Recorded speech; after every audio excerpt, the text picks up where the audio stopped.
Maman, voici ma carte.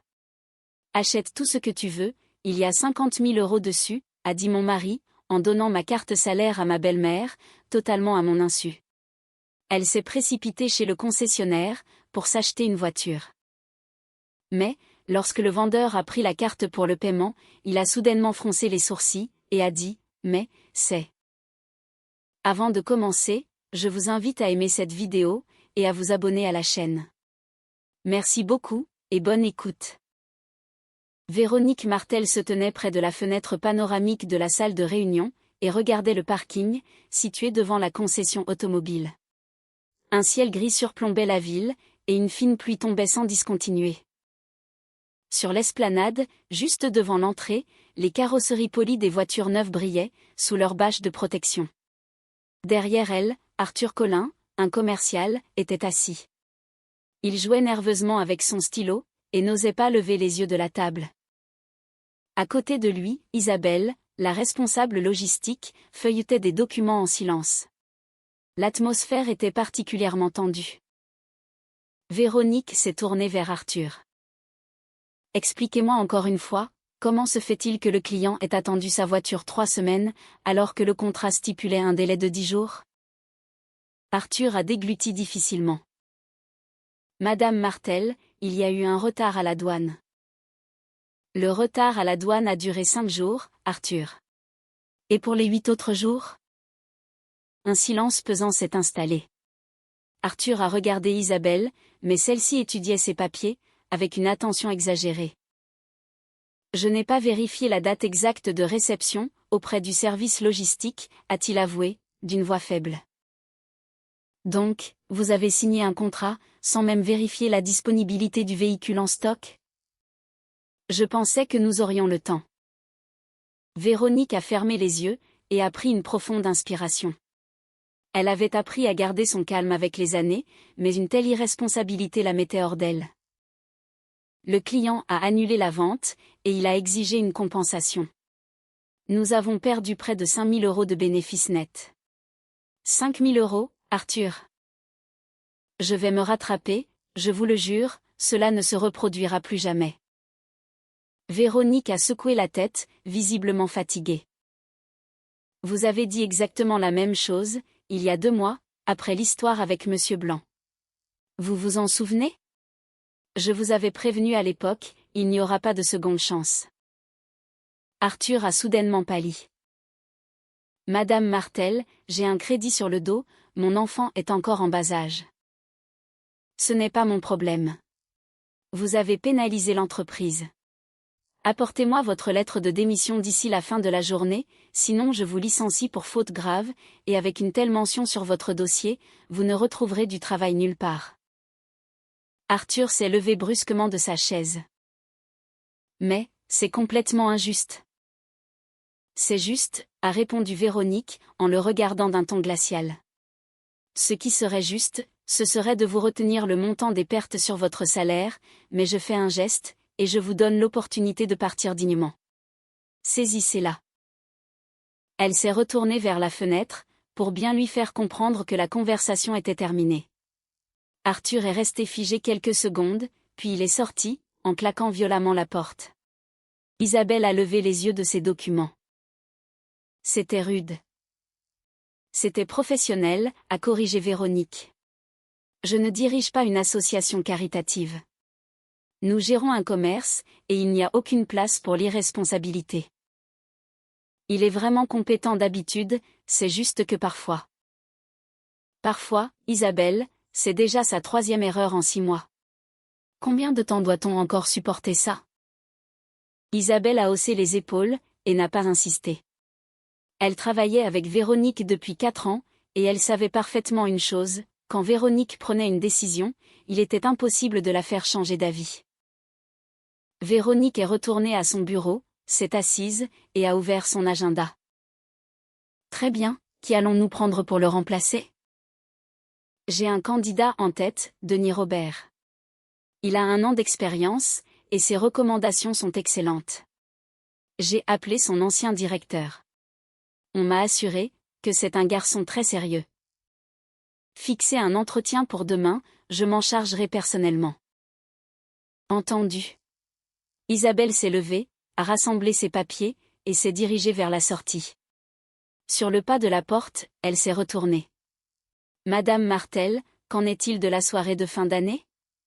Noël approche, et les employés posent la question. Demandez à Sophie, de la comptabilité, de préparer un devis. Si nous respectons le budget, nous la ferons. Mais, sans aucun excès. C'est noté. La porte s'est refermée. Véronique s'est adossée à son fauteuil, et s'est massé l'arête du nez. La journée venait à peine de commencer, et elle se sentait déjà épuisée. Licencier des gens était toujours une tâche difficile, même lorsqu'ils étaient en tort. Le téléphone posé sur le bureau a vibré. C'était un message de son mari, « Je rentrerai tard. Ma mère a un problème de plomberie. Je dois aller l'aider. » Véronique a fait la grimace. Bien sûr, sa belle-mère, Valentine, avait toujours un problème quelconque, et Hugo laissait toujours tout tomber, pour courir chez sa mère. Peu importe si sa femme avait aussi des projets. Elle n'a même pas pris la peine de répondre, elle a simplement verrouillé l'écran, et s'est replongée dans son travail. À l'heure du déjeuner, Véronique avait déjà rencontré 3 clients. Un couple choisissait une berline familiale. Un jeune homme regardait un coupé sportif. Un homme plus âgé, quant à lui, s'intéressait à un SUV. Toutes ces rencontres avaient lieu dans le hall d'exposition, où les voitures de toutes les couleurs brillaient de mille feux, sous un éclairage puissant. Véronique ne gérait plus les ventes directement. C'était le travail de ses équipes. Mais, elle aimait parfois descendre au rez-de-chaussée, pour observer le fonctionnement du salon. En ce moment, elle se tenait au comptoir de l'accueil, et consultait le rapport des ventes de la semaine. Les chiffres étaient corrects, mais ils pouvaient être améliorés. « Madame Martel, je peux vous déranger une minute ?» Elle a levé la tête. Devant elle se tenait Marine, la responsable des clients professionnels. Une jeune femme énergique, avec le regard toujours pétillant. « Oui, je t'écoute. J'ai une proposition pour notre nouvelle campagne publicitaire. J'ai préparé une présentation détaillée. Pourriez-vous y jeter un coup d'œil? Envoie-la-moi par email, je l'étudierai. Il y a un point crucial concernant les délais. Si nous la lançons avant la fin du mois, nous pourrons profiter de l'effervescence des fêtes de fin d'année. » Véronique a réfléchi un instant. « D'accord. Passe à mon bureau à 15 heures, nous en discuterons. » Marine a rayonné de joie. « Merci beaucoup. Je vais préparer tous les documents. » Elle est repartie en courant, et Véronique est retournée à son rapport. Mais, une minute plus tard, on l'a de nouveau interrompue. « Madame Martel, excusez-moi. » C'était Sophie, de la comptabilité, celle à qui l'on avait confié le devis pour la fête d'entreprise. Elle avait l'air un peu perdue. « Il y a un problème? » Eh bien, oui. J'ai fait les calculs, et si nous voulons organiser une belle soirée, le budget actuel ne suffira pas. Il nous faudrait 15% de plus. Véronique a froncé les sourcils.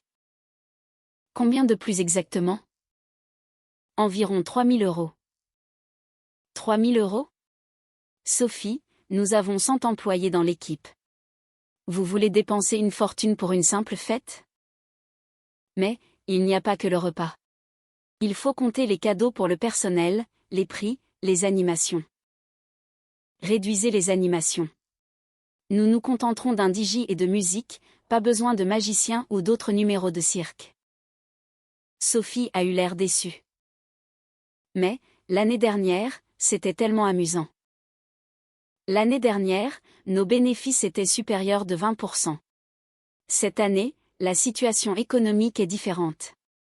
Nous devons réduire les dépenses. Très bien, a soupiré Sophie, avant de s'éloigner. Véronique a regardé sa montre. Il était 12h30. Elle devait aller déjeuner, sinon elle n'aurait plus d'énergie pour tenir jusqu'au soir. Elle est montée à son bureau au 2e étage, a pris son sac, et a quitté le bâtiment. Il y avait un petit bistrot non loin du garage, où elle avait l'habitude de manger. Rien de luxueux. Une brasserie classique avec des plats faits maison, mais le service était rapide et la nourriture délicieuse. Véronique a commandé une soupe et une salade, et s'est installée près de la fenêtre. À la table voisine, deux femmes discutaient d'une série télé, avec beaucoup d'enthousiasme et de bruit. Dans un coin, un jeune homme tapait frénétiquement sur son ordinateur portable. Une journée de semaine tout à fait ordinaire. Le travail, les responsabilités, la routine. Son téléphone a vibré à nouveau. Cette fois-ci, c'était sa belle-mère qui appelait. Véronique a fixé l'écran pendant un moment, en se demandant si elle devait décrocher. Finalement, elle a répondu, avec un long soupir. Allô? Véronique, bonjour. La voix de Valentine était à la fois mielleuse et condescendante. Comment vas-tu? Je ne te dérange pas? Je suis en pause déjeuner. C'est urgent? Pourquoi réagis-tu comme ça tout de suite? Je n'ai pas le droit de t'appeler, juste pour prendre de tes nouvelles? Non, tu n'as pas le droit, a pensé Véronique, mais à voix haute, elle a simplement dit. Je vous écoute. Je me disais, tu pourrais peut-être passer à la maison ce soir? J'ai préparé de la blanquette de veau, ton plat préféré. Véronique détestait la blanquette, mais sa belle-mère s'obstinait à croire le contraire. Ce ne sera pas possible aujourd'hui, j'ai beaucoup trop de travail. Toujours le travail, a soupiré Valentine, avec un léger reproche dans la voix. Tu es toujours si occupée. À quand les petits-enfants, dis-moi? Cette question revenait de façon systématique, au moins une fois par semaine. Valentine, nous avons déjà discuté de ce sujet. Oui, on en a discuté, on en a discuté. Mais le temps passe, ma fille. Tu as déjà 33 ans. 31, l'a corrigé Véronique.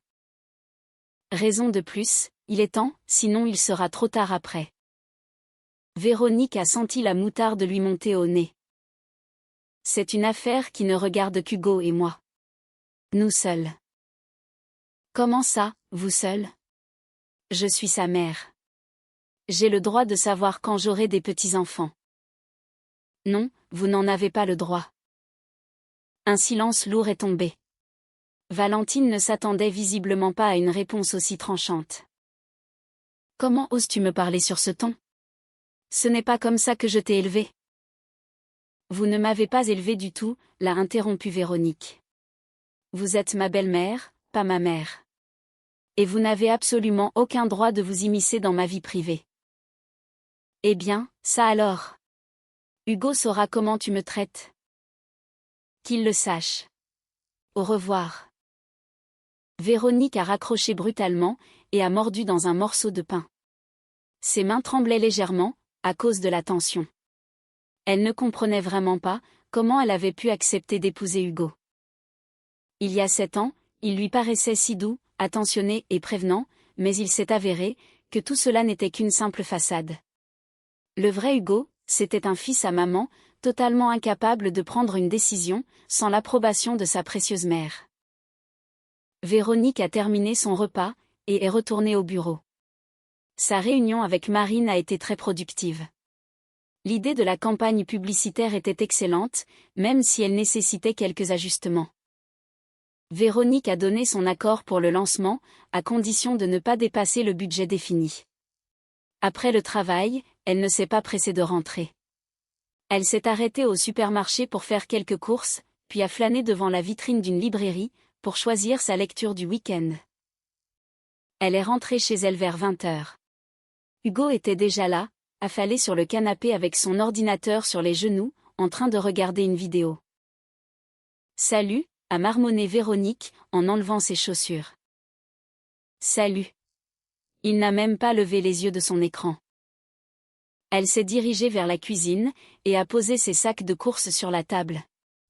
Leur appartement n'était pas très grand, un 3 pièces basique, situé dans un immeuble de banlieue. Il payait 1 000 € de loyer par mois. Véronique rêvait de devenir propriétaire. Elle économisait pour l'apport de son futur crédit immobilier. Pour l'instant, elle avait réussi à mettre de côté 15 000 €.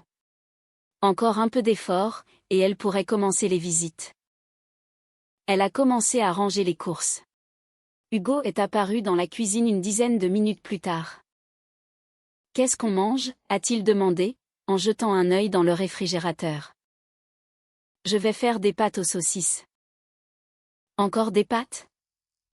Si tu as envie d'autre chose, tu n'as qu'à le préparer toi-même. » Hugo a pincé les lèvres, d'un air vexé. « J'ai passé toute la journée à bricoler chez ma mère, je suis épuisé.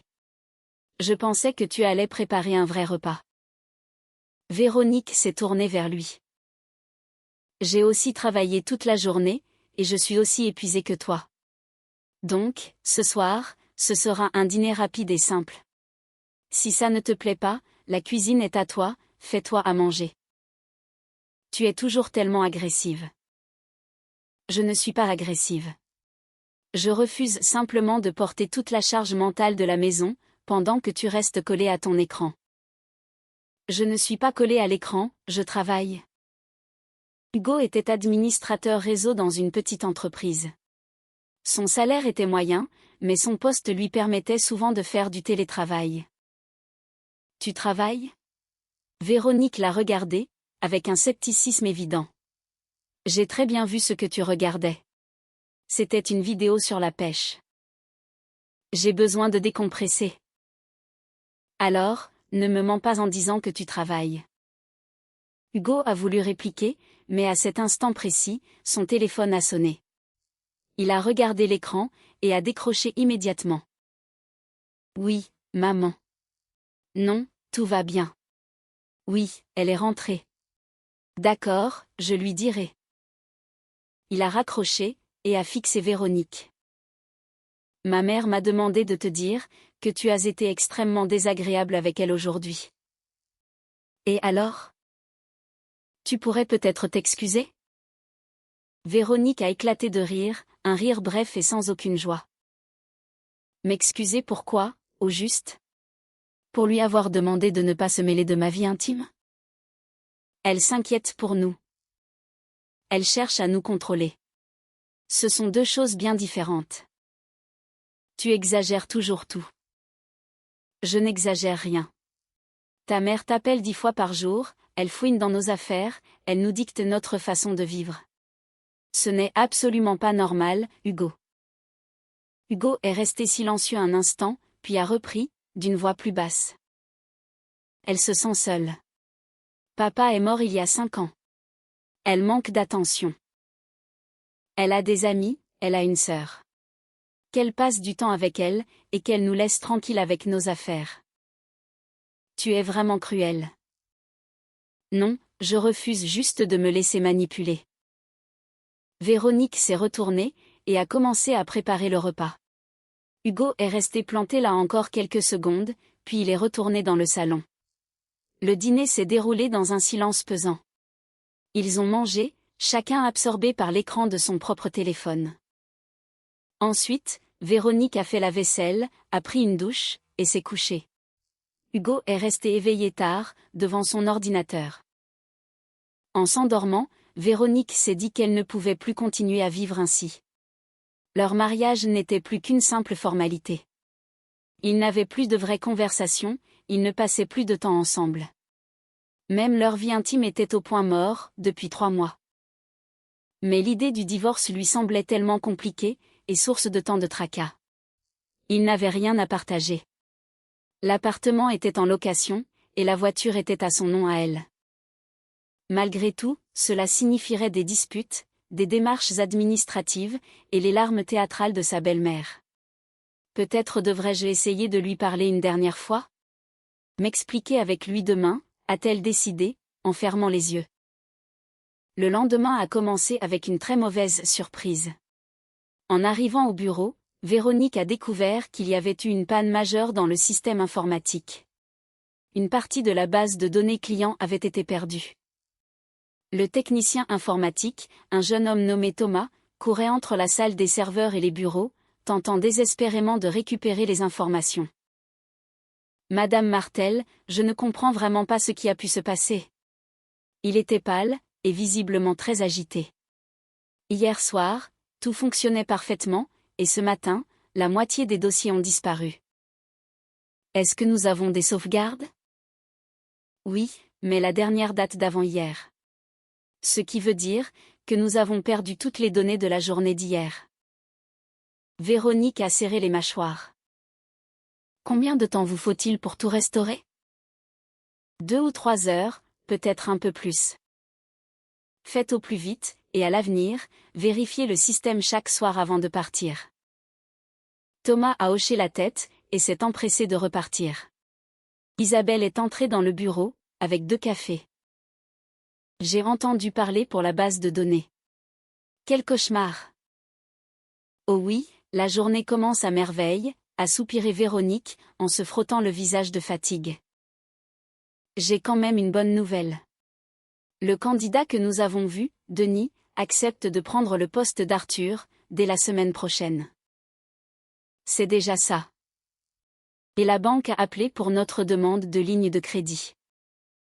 Véronique s'est redressée, soudain très attentive. Et alors? C'est accordé. Nous pouvons obtenir 100 000 euros, à un taux de 8%. Véronique a poussé un profond soupir de soulagement. Cette ligne de crédit était indispensable, pour élargir leur gamme de véhicules.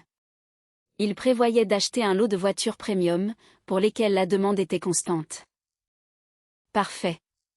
Commencez immédiatement à préparer les documents. C'est déjà en cours, a souri Isabelle.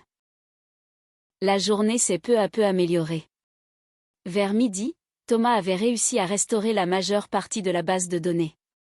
Seuls quelques dossiers manquaient, et ils pouvaient être recréés manuellement.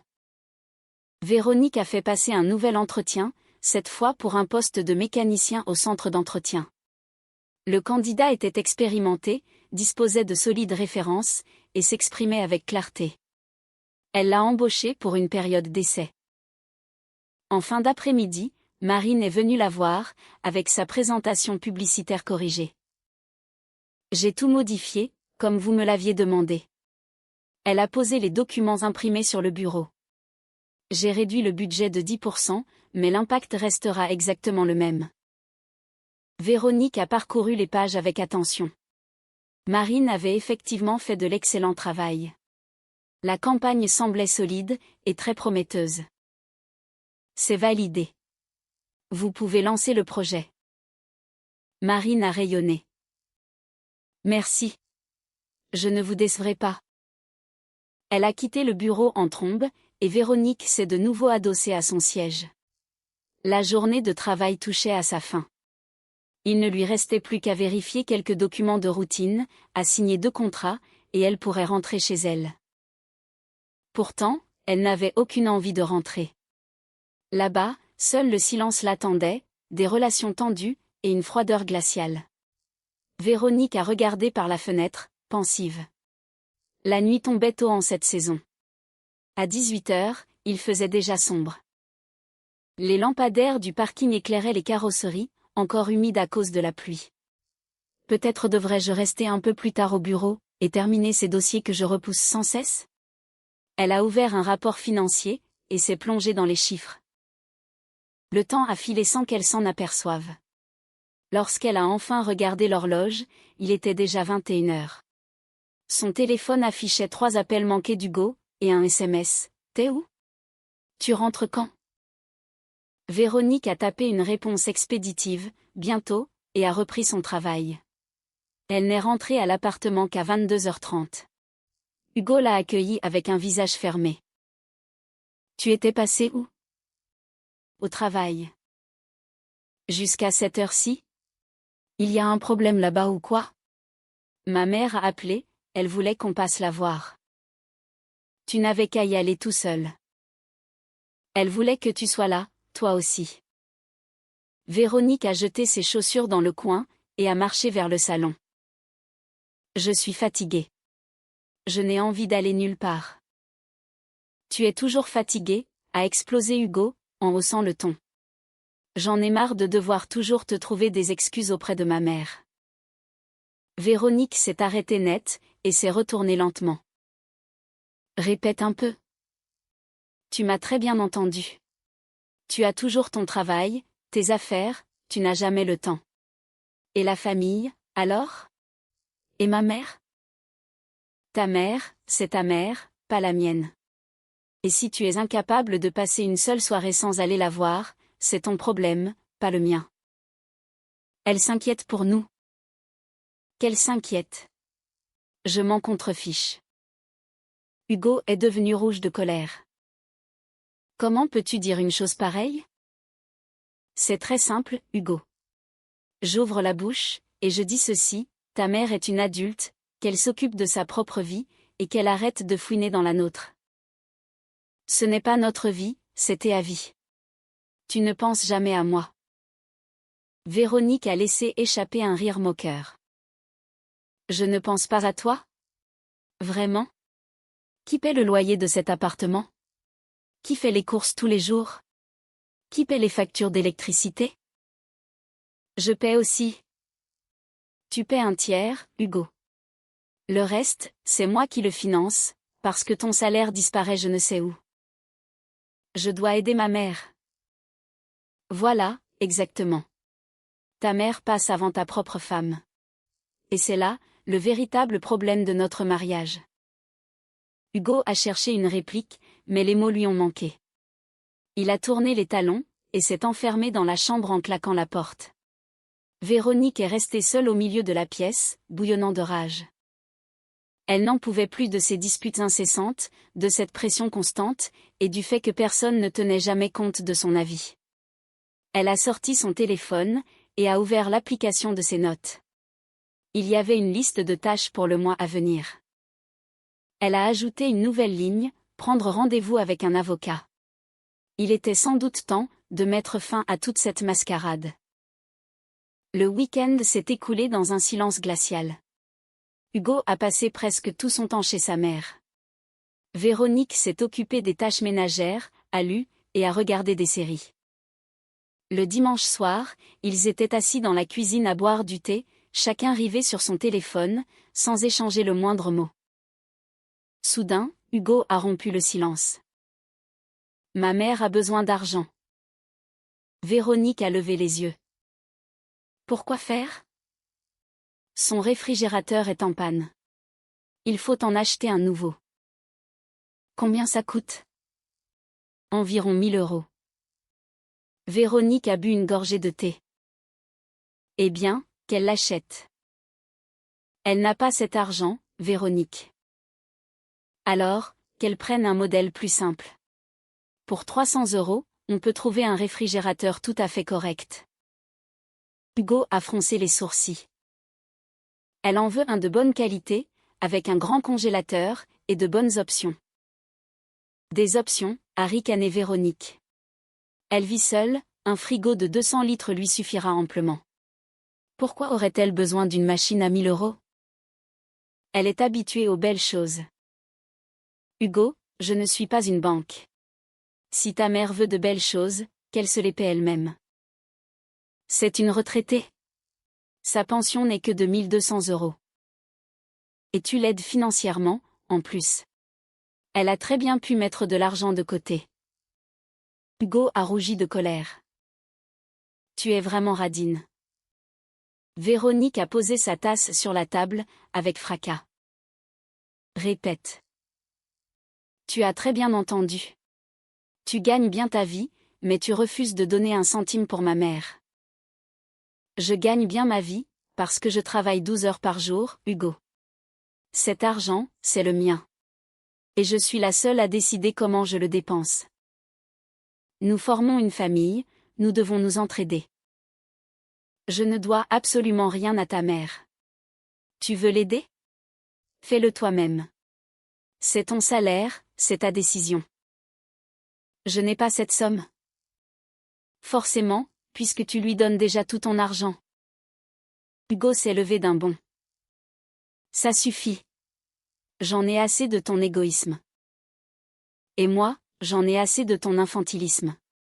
Tu as 35 ans, et tu accours toujours chez ta mère à la moindre occasion. C'est ma mère, c'est ta vie.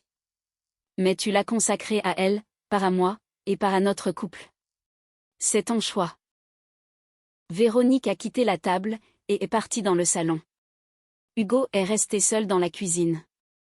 Elle l'a entendu marmonner dans sa barbe, mais elle n'a pas cherché à comprendre. Elle s'est couchée, et a fermé les yeux. Demain, c'était lundi. Le retour au travail, aux responsabilités. Au moins, là-bas, elle se sentait à sa place, contrairement à sa propre maison, où tout s'était écroulé depuis longtemps. Le lundi a été particulièrement intense.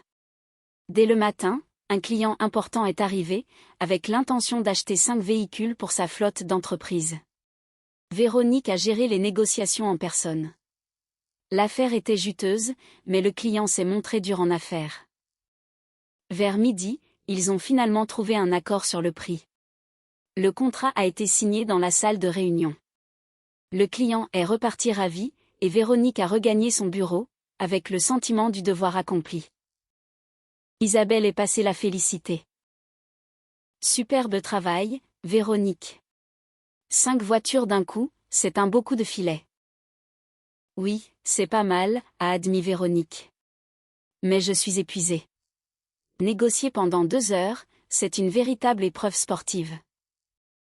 Le résultat en vaut la peine, en tout cas.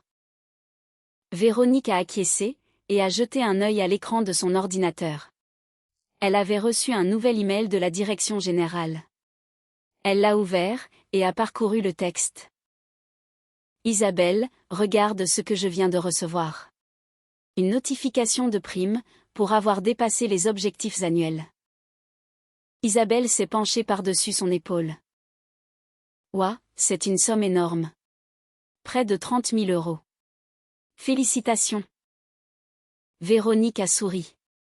30 000 euros, c'était une somme considérable. Elle pourrait l'investir, ou la garder pour ses projets personnels. Elle a immédiatement pensé à son projet d'achat immobilier. Avec ça, inutile d'attendre plus longtemps. Ses économies, plus cette prime, c'était largement suffisant pour constituer l'apport d'un bel appartement. Véronique a ouvert un site d'annonces immobilières, et a commencé à éplucher les offres. Isabelle est discrètement sortie, la laissant seule avec ses projets. Le soir venu, Véronique est rentrée tard à l'appartement. Hugo était assis sur le canapé, le visage fermé. Tu rentres encore tard? Le travail, je suppose? Il a ricané, sans rien ajouter. Véronique a ignoré la remarque, est allée dans la cuisine, et a allumé la bouilloire. En regardant son téléphone, elle a vu la notification de sa banque, la prime avait bien été virée sur son compte. Elle a ressenti une douce chaleur l'envahir. Enfin une bonne nouvelle. Elle a ouvert l'application calculatrice, et a fait ses comptes. Ses économies, plus sa prime, plus un petit prêt de la banque, cela lui donnerait un très bon budget. Elle pourrait acheter un bel appartement, plus proche du centre-ville, et quitter cette banlieue. Véronique a souri. Il fallait qu'elle commence les visites dès le lendemain. Elle s'est préparé un thé, et est retournée dans le salon. Hugo était toujours affalé, les yeux rivés sur son téléphone. J'ai décidé d'acheter un appartement, a annoncé Véronique, d'une voix calme. Hugo a relevé la tête, surpris. Quoi? Un appartement? Le mien. J'en ai assez de louer. Et tu sors l'argent d'où? J'ai des économies. Et j'ai reçu une belle prime au travail aujourd'hui. Hugo a froncé les sourcils. Quelle prime? Une grosse prime, pour avoir dépassé mes objectifs de vente. Combien? Véronique a hésité un instant. Devait-elle lui dire? Assez pour acheter un logement. Je t'ai demandé combien. Ça ne te regarde pas. Hugo s'est levé brusquement. Comment ça ne me regarde pas? Je suis ton mari. Mon mari sur le papier, oui. Dans les faits, nous vivons comme de simples colocataires. Tu. Véronique l'a regardé, l'air lasse. Je ne suis pas méchante, je suis juste réaliste. Nous n'avons plus de relation, Hugo, et ce depuis bien longtemps. C'est parce que tu as tout détruit.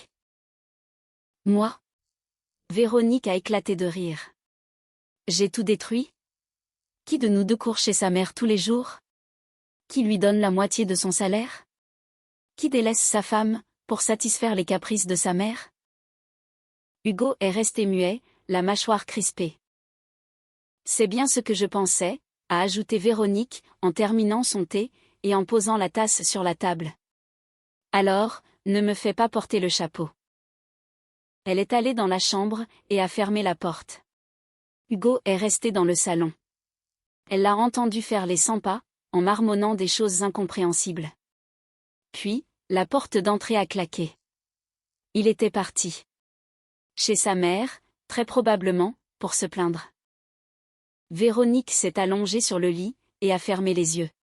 Elle s'en fichait éperdument. Qu'il se plaigne, qu'il raconte à quel point sa femme était terrible. Demain, elle appellerait une agence immobilière, et commencerait les visites. Il était temps de démarrer une nouvelle vie, loin d'Hugo et de sa mère. Une semaine s'est écoulée. Véronique a rencontré un agent immobilier, et a visité plusieurs appartements. Elle n'avait pas encore eu de coup de cœur, mais les recherches avançaient bien. Hugo, de son côté, était devenu encore plus distant. Il ne lui adressait presque plus la parole, rentrait tard, et partait tôt. Véronique n'a même pas cherché à rétablir le contact. Ce silence lui convenait parfaitement. Un soir, alors qu'elle était devant son ordinateur, en train de faire défiler de nouvelles annonces, Hugo est sorti de la chambre, et s'est dirigé vers la cuisine. Véronique l'a entendu farfouiller dans le frigo, et faire du bruit avec la vaisselle. Il est ensuite revenu dans le salon, et s'est assis en face d'elle, avec un sandwich à la main. « Tu as vraiment l'intention d'acheter un appartement ?» a-t-il demandé, sans préambule. Véronique a levé les yeux de son écran. Oui. Et ensuite? Ensuite, j'irai y vivre. Seul. Seul. Hugo s'est tu un instant, en mâchant son sandwich. Donc, tu veux divorcer? Véronique a réfléchi. Elle n'avait pas encore prononcé ce mot à voix haute, mais c'était exactement ce qu'elle prévoyait de faire. Oui, a-t-elle affirmé, d'une voix ferme.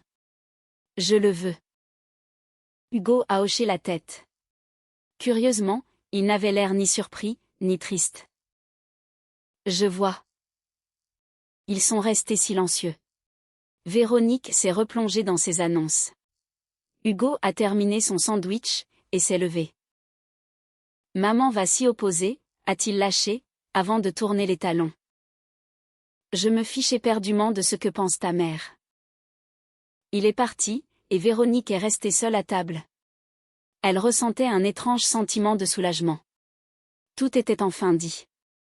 Elle n'avait plus besoin de faire semblant. Elle a fermé son ordinateur, et est allée se coucher. Pour la première fois depuis des mois, elle a dormi d'un sommeil paisible. Les jours suivants se sont déroulés dans une atmosphère très particulière. Elle et Hugo ne se croisaient pratiquement plus. Ils partaient aux aurores, et rentraient en pleine nuit. Véronique se concentrait sur son travail, et sur sa recherche de logement. Un soir, en rentrant à la maison, elle a constaté que Hugo n'était pas là. Rien de surprenant. Ce qu'il était, en revanche, c'était que son sac à main, qu'elle avait laissé sur la commode de l'entrée le matin même, avait été déplacé. Véronique a froncé les sourcils. Peut-être une illusion? Elle a ouvert son sac, et a fouillé à l'intérieur. Son portefeuille était là, ses clés aussi. Son téléphone. Ah oui, elle l'avait pris avec elle au bureau.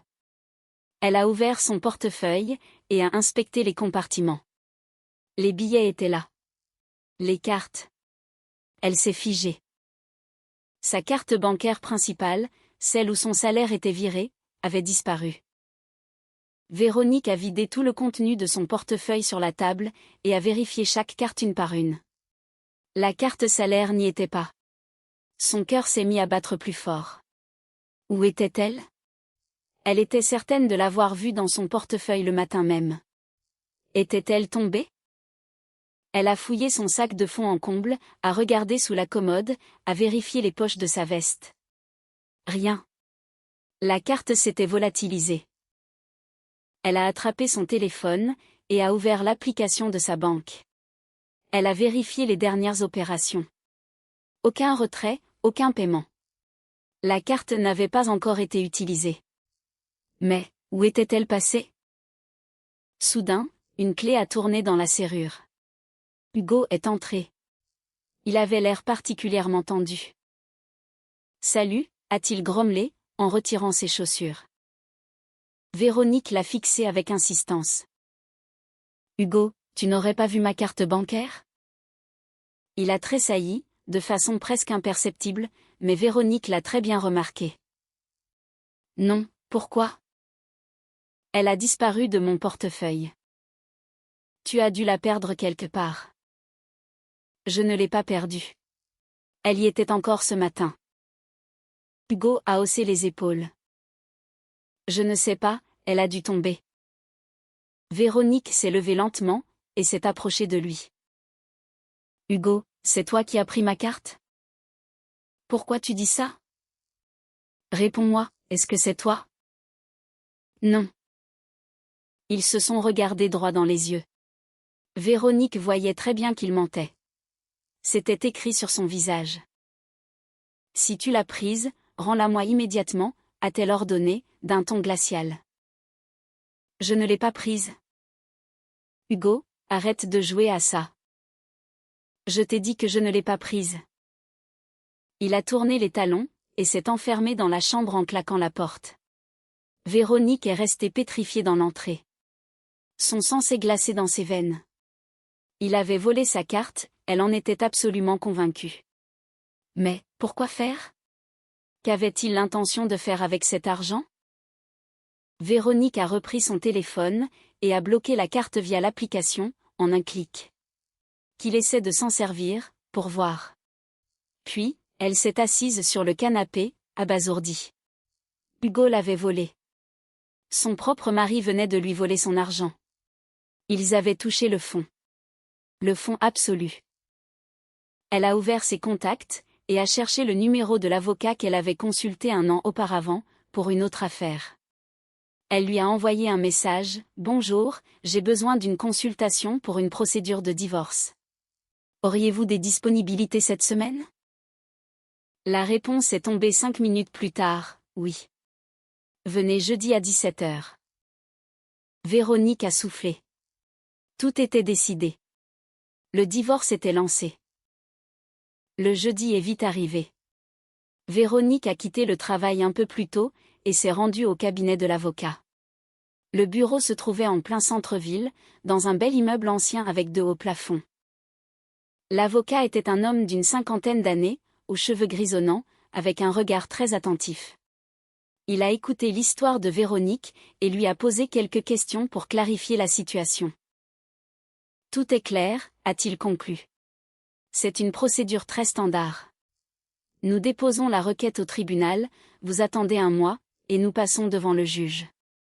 Si votre mari ne s'y oppose pas, le divorce sera prononcé sans difficulté. S'il s'y oppose, cela prendra un peu plus de temps, mais la loi vous donnera raison de toute façon, d'ici 3 mois maximum. Véronique a hoché la tête. Parfait. Que dois-je faire maintenant?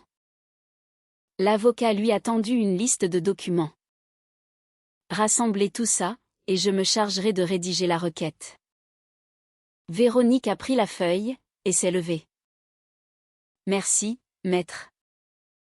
Bon courage à vous, madame.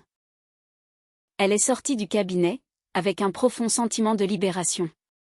Elle venait enfin de faire le premier pas. Le soir venu, Hugo était encore absent. Cela ne dérangeait pas Véronique, bien au contraire, elle se sentait beaucoup mieux sans lui. Elle a préparé son repas, a regardé un film, et s'est couchée. Hugo n'est rentré qu'après minuit. Véronique l'a entendu ouvrir la porte avec précaution, enlever ses chaussures, et se glisser dans la chambre. Le lendemain matin, ils sont partis chacun de leur côté, sans se croiser. Véronique est partie au bureau très tôt, alors qu'Hugo dormait encore. Au travail, Véronique a rencontré un partenaire potentiel, avec qui elle a négocié les conditions d'une collaboration, et a signé plusieurs contrats. La journée a été très productive. En fin d'après-midi, Isabelle l'a appelée. Madame Martel, j'ai une question. Le fournisseur demande un acompte pour le nouveau lot de voitures. Vous validez? Pour quel montant? 20 000 euros. Véronique a réfléchi un instant. Oui, c'est validé, faites le virement. C'est noté. Elle a raccroché, et a regardé par la fenêtre. Il faisait déjà nuit, mais le parking de la concession était encore très animé. Des clients déambulaient entre les véhicules, pendant que les vendeurs leur expliquaient les détails techniques. Les affaires marchaient bien.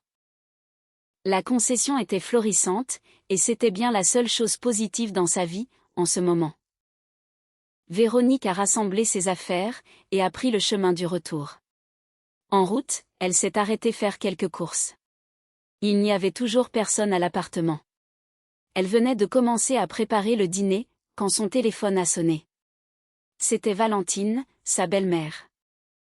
Véronique a hésité à répondre, puis s'est finalement décidée.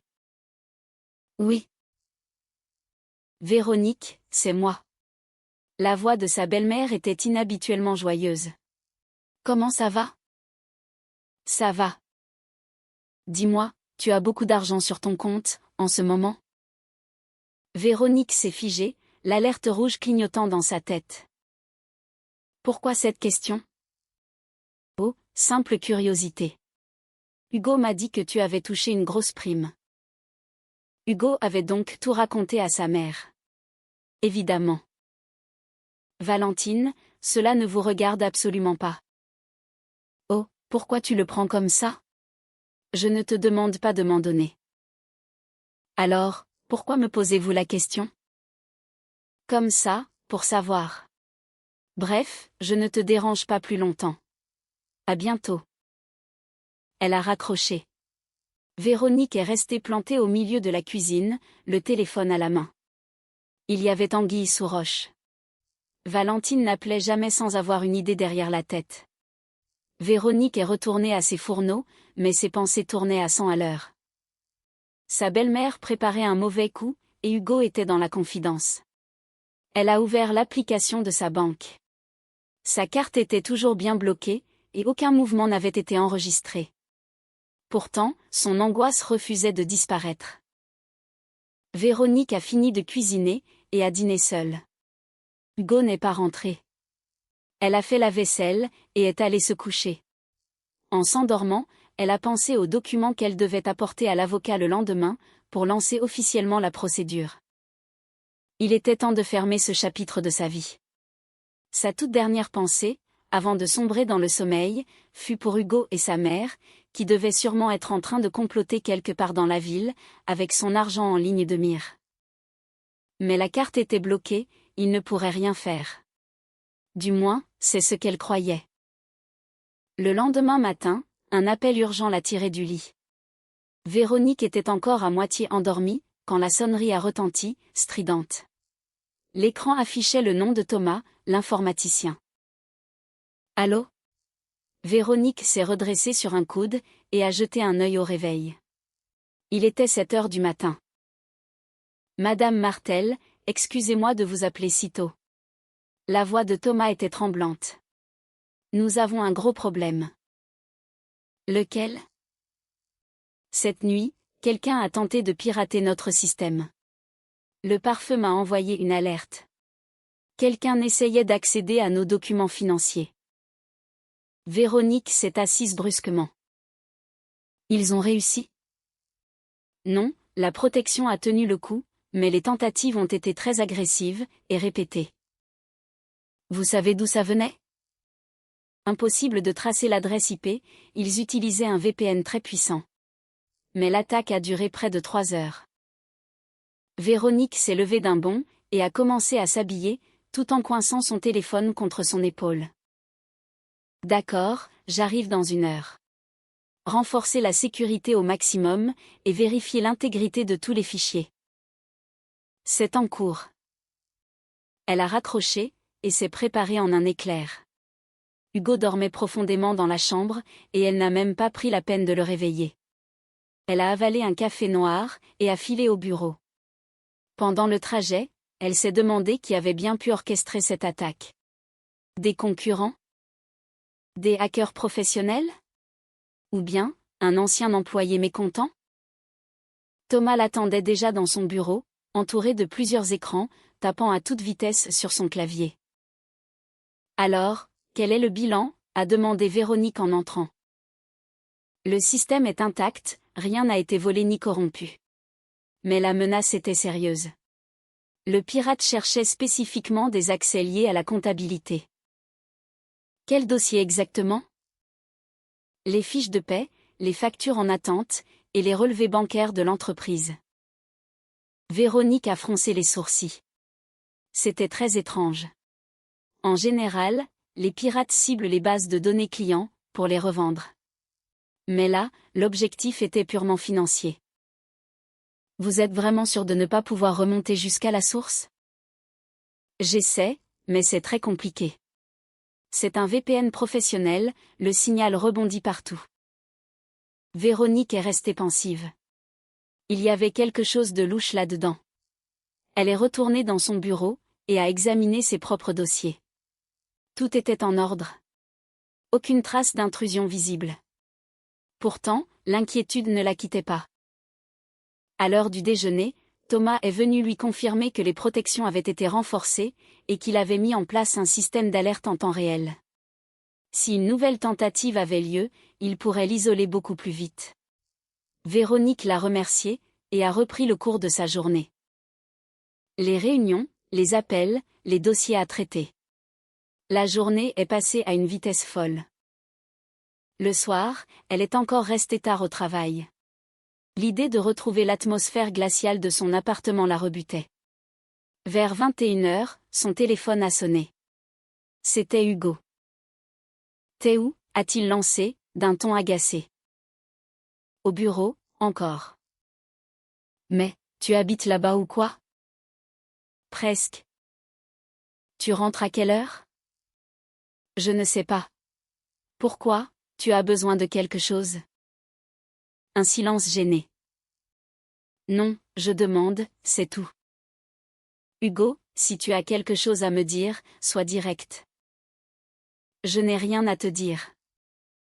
Il a raccroché au nez de Véronique. Elle a secoué la tête, et s'est remise au travail. Elle n'est rentrée qu'aux alentours de 23h. Hugo était installé dans la cuisine, devant son ordinateur. Dès qu'il l'a vu entrer, il a rabattu l'écran précipitamment. « Qu'est-ce que tu fabriques » a demandé Véronique, en enlevant son manteau. « Je travaille. »« À cette heure-ci » ? C'est interdit, peut-être ? Véronique a haussé les épaules, et est allée dans la salle de bain. Elle s'en moquait éperdument. Elle a pris une douche brûlante, s'est glissée sous les draps, et a pris son téléphone pour consulter ses emails. On a frappé à la porte de la chambre. Hugo est apparu dans l'encadrement. « Je peux entrer ? » ?»« Entre. » Il a fait quelques pas, et s'est assis au bord du lit. « Écoute, j'ai beaucoup réfléchi. »« À quel sujet ? » ?»« À nous, au divorce. » Véronique a posé son téléphone. « Et alors ? » ?»« Peut-être qu'on ne devrait pas se précipiter. On pourrait essayer de recoller les morceaux. » Véronique l'a scruté avec attention. Il n'y avait aucune sincérité dans son regard. Seulement un calcul froid.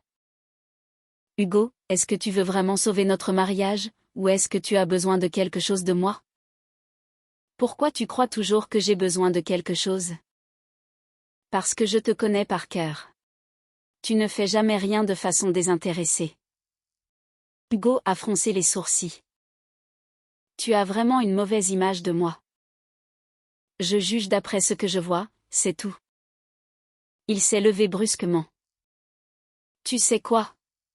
Pense ce que tu veux, je m'en fiche. » Il est sorti, en claquant la porte derrière lui. Véronique est restée allongée, les yeux fixés au plafond. Il se tramait quelque chose, c'était une évidence. Sa mère et lui préparait un coup bas, et cela avait forcément un rapport avec l'argent. Mais sa carte était toujours bloquée, ils étaient impuissants. Elle a fermé les yeux, et a essayé de trouver le sommeil, mais son esprit tournait à plein régime. Finalement, vers 1 heure du matin, elle a sombré dans un cauchemar confus, dont elle n'a gardé aucun souvenir au réveil. Les jours suivants ont été marqués par une tension palpable. Véronique a continué sa routine, le travail, les clients, les dossiers urgents. Hugo se faisait très discret, et rentrait le plus tard possible. Valentine ne donnait plus aucun signe de vie, ce qui, paradoxalement, était le plus inquiétant de tout. Le vendredi soir, Véronique était seule dans son bureau, en train de finaliser le rapport trimestriel. Il faisait nuit noire dehors, et seule elle et le vigile du rez-de-chaussée étaient encore dans le bâtiment. Son téléphone a vibré. C'était un SMS provenant d'un numéro inconnu, votre carte bancaire est entre les mains de tierces personnes. Nous vous recommandons de contacter votre banque en urgence. Véronique a froncé les sourcils. Était-ce un simple spam, ou une menace réelle? Elle a immédiatement ouvert son application bancaire. La carte était bel et bien bloquée. Aucun mouvement suspect. Mais l'angoisse est montée d'un cran. Elle a appelé le service client de sa banque. Bonsoir. Je voudrais vérifier le statut de ma carte bancaire. Est-elle toujours bien bloquée? Un instant, s'il vous plaît, je vérifie. Oui, la carte a été bloquée par vos soins il y a 3 jours. Y a-t-il eu des tentatives de paiement? Non, absolument aucune opération n'a été rejetée ni acceptée. Très bien, je vous remercie. Elle a raccroché, mais son cœur battait à tout rompre. Qui avait bien pu lui envoyer ce message? Et dans quel but? Elle a essayé de se remettre au travail, mais sa concentration s'était envolée. À 22 heures, elle a capitulé, fermé son ordinateur, et pris la route. En chemin, elle s'est arrêtée dans une supérette ouverte tard, pour acheter un yaourt et des fruits. L'appartement était plongé dans l'obscurité. Hugo n'était pas là. Véronique a avalé son dîner frugal, a regardé un épisode de série, et s'est endormie. Hugo n'est rentré qu'au milieu de la nuit. Elle l'a entendu fouiller dans la cuisine, avant de s'écrouler dans la chambre d'amis. Le lendemain matin, ils se sont à nouveau évités. C'était samedi, son jour de repos. Véronique avait prévu de prendre soin d'elle, coiffeur, cinéma, et un verre avec une amie le soir. Mais ses plans ont été chamboulés à 11 heures, lorsque son téléphone a sonné. C'était Isabelle. Madame Martel, je suis vraiment désolée de vous déranger un samedi, mais nous avons un gros problème. Que se passe-t-il? Le fournisseur refuse de nous livrer les voitures. Il affirme que nous n'avons pas réglé la facture de la dernière commande. Véronique a passé sa journée à démêler le problème avec la comptabilité et la banque. Une erreur de virement, tout simplement, mais qui lui avait coûté son samedi. Elle n'est rentrée chez elle qu'à 22 heures. L'appartement était toujours vide. Hugo n'était pas encore rentré. Elle a pris une douche chaude, et s'est allongée sur le canapé avec un roman, mais impossible de se concentrer sur l'histoire. Ses pensées dérivaient sans cesse vers ses soucis professionnels. Hugo est apparu vers minuit, une forte odeur de bière l'entourant. « Salut » a-t-il marmonné, en retirant ses chaussures. « Salut. Pourquoi tu ne dors pas? » Je lis. Il s'est dirigé vers la cuisine, a ouvert le frigo, et est revenu 1 minute plus tard, avec un morceau de pain à la main. Ça va, au boulot? Ça va. Tu as l'air déprimé. Tu es fatigué? Je suis crevé, oui. Il s'est assis à côté d'elle sur le canapé. Véronique s'est instinctivement décalée. Écoute, je voudrais te demander un service, a-t-il commencé, d'un ton mielleux. Lequel? Ma mère a vraiment besoin d'argent, pour faire des travaux dans son appartement. Tu pourrais lui prêter une somme? Véronique a refermé son livre avec un bruit sec. Combien? Dans les 3 000 euros. Véronique a éclaté d'un rire nerveux. 3 000 euros? Pour des travaux? Et tu as le culot de me demander ça à moi? Tu as touché une belle prime, Véronique, tu pourrais bien faire un effort. Absolument hors de question. Je te l'ai déjà dit, je ne suis pas votre banquier personnel. Demande un crédit. Hugo s'est levé, rouge de colère, et a filé dans la chambre d'amis en jurant. Les jours suivants ont été un enfer feutré. Hugo et Véronique vivaient comme deux fantômes sous le même toit. Cette fois, c'était sûr, son mariage était un naufrage total. 7 ans à essayer de construire un foyer avec un homme lâche, qui choisissait sa mère à la moindre contrariété. C'en était trop. Un soir, assise sur son lit, elle a ouvert son ordinateur, et a cherché un avocat spécialisé en droit de la famille. Elle a lu les avis, en a sélectionné un, et a pris rendez-vous. Le lendemain, après le bureau, elle s'est rendue à son cabinet. L'avocat était un homme affable et très professionnel. Il a écouté son récit, et a pris des notes. « Avez-vous des biens acquis en commun pendant le mariage ?» a-t-il demandé. « Non, nous sommes locataires, et la voiture a été achetée avec mes propres fonds. » « Des enfants ? » Non plus. Dans ce cas, la procédure sera rapide. Nous déposerons la requête de divorce la semaine prochaine. Dans 1 ou 2 mois, vous serez officiellement séparés. Et s'il refuse de signer ? Son accord n'est plus indispensable, aujourd'hui. C'est votre droit absolu de demander le divorce. Véronique a hoché la tête, rassurée. Très bien. De quels documents avez-vous besoin ? Votre pièce d'identité, votre livret de famille, et vos relevés bancaires. Je m'occupe de la rédaction de la requête. Ils se sont mis d'accord pour un nouveau rendez-vous, quelques jours plus tard. En sortant du cabinet, Véronique s'est sentie incroyablement légère. La décision était actée. Il n'y aurait pas de retour en arrière possible. Lorsqu'elle est arrivée à l'appartement, Hugo l'attendait dans l'entrée. « Tu étais où ? » Chez un avocat. Il est devenu livide. Pourquoi faire ? Pour lancer la procédure de divorce. Un silence de mort s'est abattu sur le couloir. Hugo la regardait, les yeux écarquillés. « Tu es sérieuse ? » Parfaitement sérieuse. Mais on pourrait réessayer, non ? Je te jure que je vais changer, Véronique. Elle a secoué la tête, d'un air résigné. Il est trop tard, Hugo. Je suis épuisée. Épuisée de supporter l'omniprésence de ta mère, de toujours passer au second plan, et de vivre dans une maison où l'on ne me respecte pas. Mais si, je te respecte. Non. Tu respectes l'opinion de ta mère bien plus que la mienne, et ça, c'est une chose qui ne changera jamais. Hugo a baissé les yeux, vaincu. Si tu le penses vraiment. J'en suis convaincu. Il a tourné les talons, et est parti s'isoler dans sa chambre. Véronique est restée dans l'entrée. Le point final venait d'être mis à leur histoire. Le lendemain matin, elle s'est réveillée avec une énergie nouvelle. Sa décision lui enlevait un poids énorme des épaules. Elle s'est levée, s'est habillée, et a pris son petit déjeuner dans le calme, pendant qu'Hugo dormait encore. Elle est partie travailler plus tôt que d'habitude. Les jours suivants, Hugo a adopté un comportement mutique. Il errait dans l'appartement, l'air sombre et menaçant. Véronique l'a royalement ignoré. Son attitude ne l'atteignait plus. Au travail, tout lui souriait, les ventes explosaient, et les clients étaient ravis de ses services.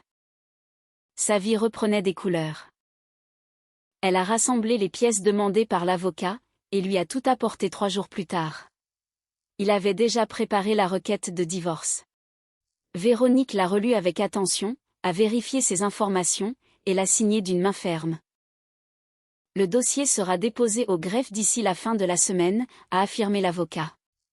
Nous recevrons ensuite la date d'audience. Combien de temps cela va-t-il prendre, au total ? S'il ne fait pas d'obstruction, comptez 1 mois, 1 mois et demi. S'il décide de faire traîner les choses, cela peut aller jusqu'à 3 mois. C'est noté. Merci infiniment. Elle est sortie du cabinet, le cœur léger. La machine judiciaire était lancée. Le soir même, son amie Chloé l'a appelée. Salut. Comment tu vas? Très bien. Je viens tout juste de signer les papiers du divorce. Génial. Félicitations. Ce n'est pas trop tôt. C'est clair. Écoute, il faut fêter ça. On se voit demain soir? Avec grand plaisir. Le lendemain, elles se sont retrouvées à la terrasse d'un café branché. Chloé a commandé une bouteille de champagne. À ta liberté retrouvée, a-t-elle lancé, en levant sa coupe. À la liberté, a souri Véronique, en trinquant. Le champagne était glacé et délicieux. Alors, quel est ton plan maintenant? A demandé Chloé, les yeux brillants de curiosité. Mon plan? Trouver un appartement. J'ai déjà commencé les visites. Et comment ça se passe avec Hugo? On ne se croise pratiquement plus. Il squatte chez sa mère la plupart du temps, et c'est tant mieux. Ça m'évite de devoir me disputer avec lui. Elles ont refait le monde jusqu'à 23 heures. Véronique est rentrée chez elle de bonne humeur. Hugo ronflait déjà dans l'autre pièce. Elle s'est déshabillée en silence, et s'est glissée sous les draps. Demain, la vie reprenait son cours. Une semaine s'est écoulée. Véronique a continué sa recherche d'appartement, et a visité plusieurs biens. L'un d'eux a particulièrement retenu son attention, un charmant grand studio, refait à neuf, situé en plein centre-ville. Elle a décidé de signer le bail immédiatement, en attendant de pouvoir acheter plus tard. Au travail, l'activité était florissante. Ses équipes performaient, et elle adorait son poste de directrice. À la maison, son mariage avec Hugo n'était plus qu'un lointain souvenir. Chacun menait son existence de son côté. Un soir, alors qu'elle était plongée dans un roman, on a sonné à la porte de l'appartement. Elle est allée ouvrir. Valentine, sa belle-mère, se tenait sur le palier. Bonsoir, Véronique. Bonsoir. Que me vaut cette visite? Je peux entrer? Nous devons discuter. Véronique a hésité un instant, mais s'est effacée pour la laisser passer. Sa belle-mère est allée s'asseoir directement à la table de la cuisine. Je vous sers un thé? Je veux bien, oui. Véronique a allumé la bouilloire. Valentine est restée silencieuse, malaxant nerveusement la lanière de son sac à main. De quoi vouliez-vous me parler? A demandé Véronique, en lui posant une tasse devant elle. Sa belle-mère a laissé échapper un soupir théâtral. Hugo m'a dit que vous alliez divorcer. C'est exact. Est-ce qu'il ne vaudrait pas mieux prendre le temps de la réflexion? Véronique a esquissé un sourire amer. Valentine, notre décision est prise, et tout a été dit. Mais vous avez partagé tant d'années. 7 ans. Dont les 3 dernières ont été un véritable calvaire. La vieille femme s'est tue, et a bu une gorgée de thé. Très bien, si c'est votre choix final. Mais, je suis venue te demander un service. Véronique s'est immédiatement tendue. Je vous écoute. J'ai besoin d'argent, pour des soins médicaux. Quels soins? J'ai des problèmes de vue très sérieux. Je dois me faire opérer rapidement, et l'intervention coûte extrêmement cher. Combien vous faut-il? 5 000 €. Véronique a secoué la tête, catégorique. Valentine, je ne peux absolument pas vous avancer une telle somme. Pourquoi donc? Tu as de l'argent de côté. Hugo m'a bien dit que tu avais touché une énorme prime. Ma prime m'appartient, et c'est moi seule qui décide de la façon dont je dépense mon argent. Le visage de sa belle-mère s'est assombri. Tu as le cœur dur, ma fille. Non, je refuse simplement d'être prise pour un tiroir-caisse. Valentine s'est levée brusquement. Fort bien. Je me débrouillerai toute seule. Bon vent, Véronique. Elle est sortie de l'appartement, en claquant la porte de toutes ses forces. Véronique est restée assise devant sa tasse vide. Une désagréable sensation de malaise lui nouait l'estomac. Le lendemain, Au travail, elle a réuni ses commerciaux pour une grande réunion stratégique. L'objectif était de préparer le trimestre à venir. Nous devons augmenter nos volumes de vente de 20%, a-t-elle annoncé, d'un ton déterminé. Pour y parvenir, nous allons lancer une nouvelle opération commerciale, des remises exceptionnelles sur les modèles de l'année précédente, des offres de reprise très avantageuses, et des options offertes pour tout achat neuf. Les vendeurs acquiesçaient, et prenaient des notes consciencieusement. Marine, tu te charges de la campagne publicitaire. Isabelle, tu supervises la logistique des arrivages. Denis, tu assures le suivi du service client. Quelqu'un a des questions? Personne n'a pris la parole. L'équipe s'est dispersée pour se mettre au travail. Véronique a regagné son bureau, a allumé son ordinateur, et a consulté sa messagerie. Un courriel de l'agent immobilier l'attendait, le studio est à vous. Vous pouvez emménager quand vous le souhaitez. Parfait. Elle ferait ses cartons dès cette semaine. Le soir venu, Véronique est rentrée à l'appartement, et a commencé à emballer ses affaires. Elle n'avait pas accumulé grand-chose. 2 grosses valises et un sac de voyage suffiraient. Hugo est sorti de sa chambre, intrigué par le bruit. Qu'est-ce que tu fabriques? Je déménage. J'ai loué un appartement. Déjà? Plus vite je partirai, mieux ce sera. Il est resté silencieux un moment. Je vois.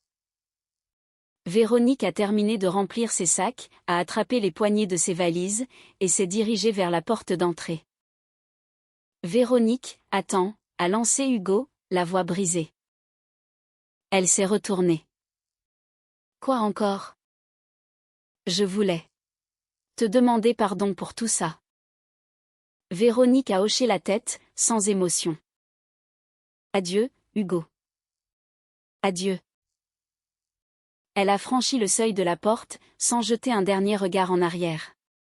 Son nouveau studio n'était pas très grand, mais il était incroyablement chaleureux et lumineux. Véronique a vidé ses valises, a pris une longue douche réconfortante, et s'est glissée dans ses draps neufs. Pour la première fois depuis des années, elle se sentait en paix. Elle s'est réveillée le lendemain, pleine d'énergie, a avalé un croissant, et a filé à la concession. La journée s'annonçait chargée. Un camion entier de nouveaux véhicules venait d'être livré. Il fallait réceptionner les voitures, vérifier chaque bon de livraison, et les placer stratégiquement dans le showroom. Tout était en ordre à l'heure du déjeuner. Véronique est descendue dans le hall, pour admirer le résultat. Sous l'éclairage soigné, les voitures étincelaient. C'était magnifique. Denis, le nouveau vendeur, s'est approché d'elle. Madame Martel, je pourrais vous poser une question? Bien sûr, Denis. Un de mes clients veut faire un achat à crédit. Quel taux d'intérêt pouvons-nous lui proposer en ce moment? Véronique lui a détaillé les différentes formules de financement. Denis l'écoutait avec la plus grande attention, en notant chaque chiffre. Merci infiniment, vous m'avez beaucoup aidé. N'hésitez pas, je suis là pour ça. Véronique est restée au bureau très tard ce soir-là, pour boucler un rapport financier. Lorsqu'elle a enfin terminé, il était passé 21 heures. Elle a pris son sac, et a quitté la concession. Le parking était totalement désert, à l'exception du vigile, qui faisait sa ronde. Elle a démarré sa voiture, et a pris le chemin de son nouvel appartement. Une nouvelle maison, pour une nouvelle vie. 2 semaines ont filé à toute vitesse. Véronique avait pris ses marques dans son studio. Au travail, tout roulait parfaitement, et les ventes continuaient de grimper. L'audience de divorce était fixée au 23 du mois. Plus qu'une petite semaine de patience. Un soir, alors qu'elle regardait un bon film emmitouflé dans un plaid, son téléphone a sonné. C'était un numéro qu'elle ne connaissait pas. Allô? Madame Martel? C'est Denis. Je suis vraiment désolée de vous appeler en dehors des heures de bureau. Ce n'est rien, Denis. Que se passe-t-il? J'ai un doute sur le dossier d'un client très exigeant. Pourriez-vous me conseiller? Ils ont discuté pendant une vingtaine de minutes. Denis posait des questions très pertinentes, et Véronique prenait un réel plaisir à lui transmettre son savoir-faire. Merci 1000 fois. Vous m'avez sauvé la mise. C'est normal. Bonne chance pour conclure cette vente. Véronique a raccroché, avec le sourire. Denis était un excellent élément, dévoué et toujours très respectueux. Le 23 est finalement arrivé. Véronique s'est présentée au tribunal, avec 15 minutes d'avance. Hugo l'attendait déjà dans le couloir. Il faisait peine à voir, le visage creusé, et des cernes profonds sous les yeux. Ils se sont adressés un vague signe de tête, sans dire un mot. Le juge aux affaires familiales les a fait entrer dans son cabinet. La procédure a été expéditive. Quelques questions d'usage, la confirmation que les deux parties étaient d'accord, et la sentence est tombée. Le divorce était officiellement prononcé. 10 minutes auront suffi à leur rendre leur liberté. Ils sont sortis du palais de justice en silence, et se sont arrêtés quelques instants sur le parvis. Bon, eh bien. C'est fini, a lâché Hugo. Oui, c'est fini. Je te souhaite une bonne continuation. À toi aussi, Véronique. Hugo est parti d'un côté, et Véronique de l'autre. Elle a rejoint sa voiture, et a pris une profonde inspiration. Elle était officiellement célibataire, et cette idée la remplissait de joie. Un mois s'était écoulé depuis le prononcé du divorce. Véronique s'était merveilleusement bien adaptée à son nouveau quotidien. Son travail accaparait le plus clair de son temps, et elle rentrait chez elle épuisée, mais profondément heureuse. Un samedi après-midi, Chloé lui a téléphoné, pour lui proposer une sortie. Il y a une superbe exposition d'art contemporain au musée. Ça va être génial, viens avec moi. Pourquoi pas, ça me changera les idées. Elles se sont donné rendez-vous à 14 heures, devant l'entrée de la galerie. L'endroit était bondé. Véronique flânait entre les toiles, observant les œuvres, tout en écoutant les commentaires du guide. Près d'un grand tableau, un homme observait la peinture avec une attention fascinée. Grand, brun, il devait avoir environ 35 ans. Véronique s'est approchée de la toile, qui représentait une métropole abstraite, peinte dans des tons très sombres. C'est plutôt lugubre, a-t-elle murmuré, pour elle-même. L'homme s'est retourné vers elle, avec un sourire. C'est lugubre, mais c'est honnête. Une grande ville, c'est souvent comme ça, gris, froid, et impersonnel. Je suppose que tout dépend de l'état d'esprit de la personne qui la regarde. C'est très juste. Ils ont commencé à discuter. L'homme s'appelait Antoine, et il était architecte. Il était brillant, doté d'un grand sens de l'humour, et absolument charmant. À la fin de leur visite, ils avaient déjà échangé leur numéro de téléphone. Ça vous dirait de prendre un verre, un de ces jours, a proposé Antoine. Avec grand plaisir. Antoine l'a rappelé 2 jours plus tard, et l'a invité au cinéma. Véronique a accepté d'emblée. Le film était excellent, et ils ont ensuite prolongé la soirée dans une petite brasserie.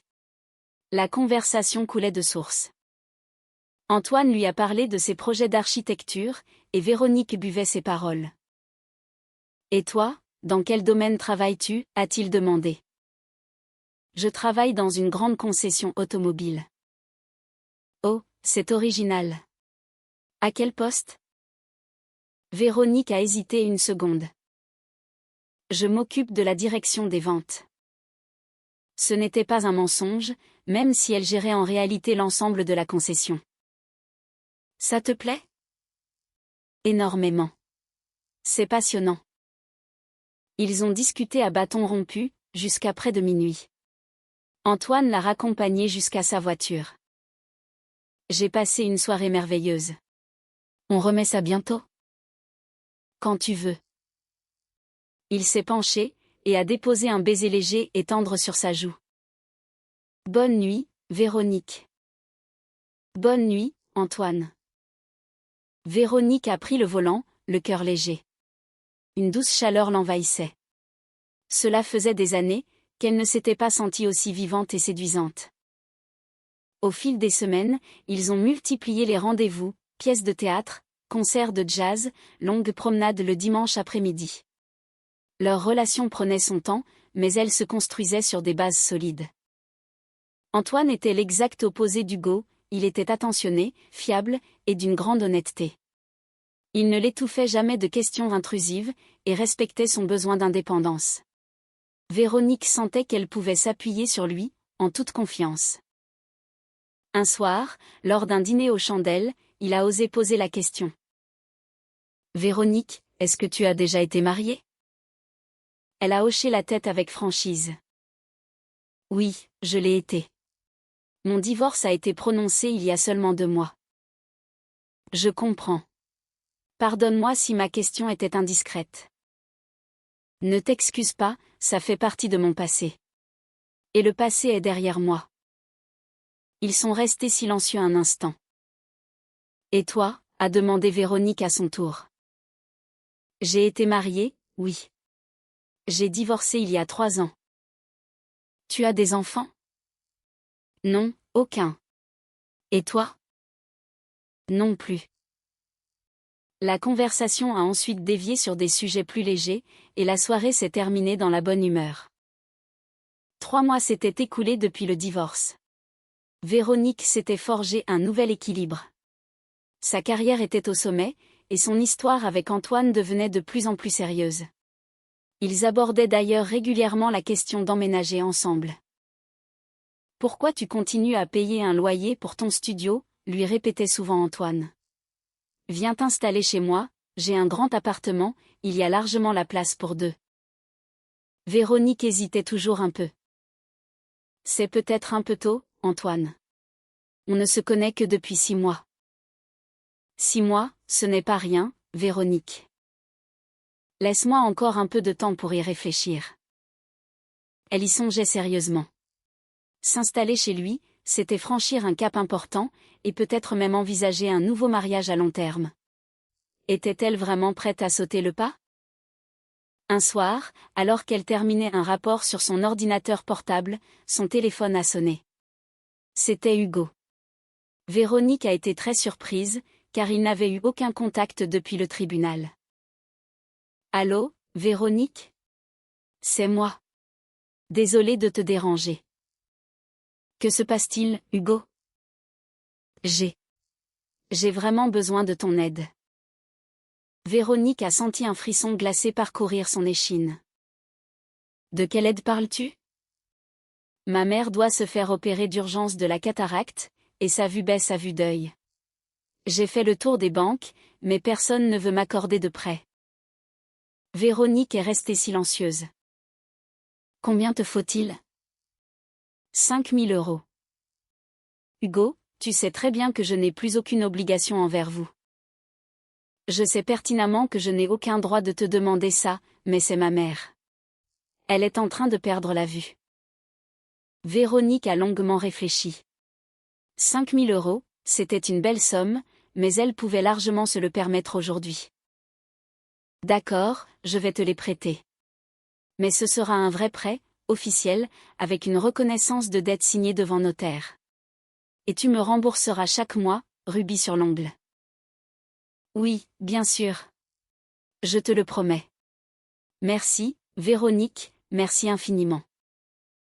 Passe demain matin à ma concession, avec ta carte d'identité. Nous ferons les papiers. Tu nous sauves la vie, merci. » Elle a raccroché, perplexe devant sa propre décision. Pourquoi avait-elle accepté ? Était-ce de la pitié, ou simplement le refus de se sentir coupable d'avoir laissé une femme âgée devenir aveugle ? Sans doute un mélange des deux. Le lendemain, Hugo est venu au bureau de Véronique.